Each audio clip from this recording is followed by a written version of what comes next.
ही आहे येळ्ळूरची केली आणि त्याच्या समोरचं वातावरण बघू शकता कसं आहे. शेती आहेत आणि बांधकाम पण सुरू आहे. अशा ठिकाणी साप येणारच. तर बांधकाम सुरू आहे आणि इथं पोत्यामध्ये गेला म्हणे साप. कुठल्या पोत्यात तुम्हाला दिसलं? तेव्हा मिश्री कंटिन्यू तुम्हाला दिसलं काय? लई मोठं 1.5 फूट वर हे त्या चिलाच्या दोनांच्या मध्ये हाटू दे खरं.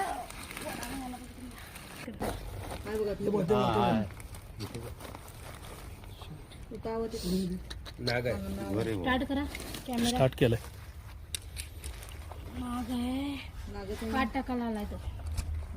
मॅन टाकलं वरती मॅन होती की मॅडम? मॅन टाकू शकलाय तो.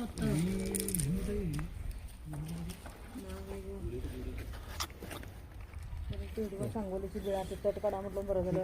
त्याच्यावर पाय उडले अशी तर थांब बाबा मला उतरायला तर दे.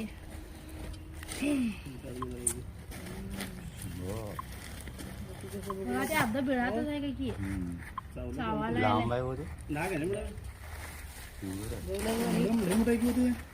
नाही मोठा आहे की काय करणार.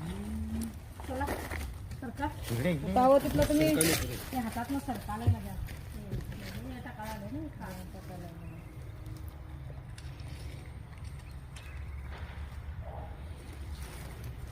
बघ साप उठाय का नाही?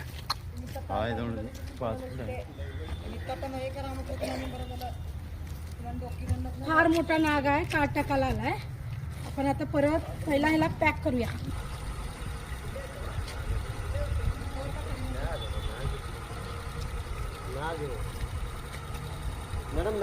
हा पिशवीमध्ये गेला साप आणि फार मोठा साप आहे.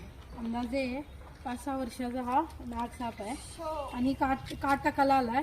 तर कामगार काम करतात. हातापायाकडे बघूनच करायला पाहिजे. त्याच्या अगोदर तुम्ही काम करताना तुमच्या डोक्यात पण नव्हतं साप असेल काय. बिंदाच करत होता बरोबर. 2 दिवस आम्ही उन्हाळ्यात पडायला कालच आलं ते कालच 4 वाजता करेक्ट 4 वाजता दिसलाय तो. त्यामुळे साप बघितल्यानंतर घाबरतात. फक्त 8 दिवस घाबरतात. नंतर हा तसंच आणि कसं पाहिजे तसं काम करतात. तसं लोक काय म्हणतात की तुम्ही साप पकडणार आहे तुम्हाला भीती वाटत म्हणजे तुम्हाला काय भीती नसते. तसं नसतंय.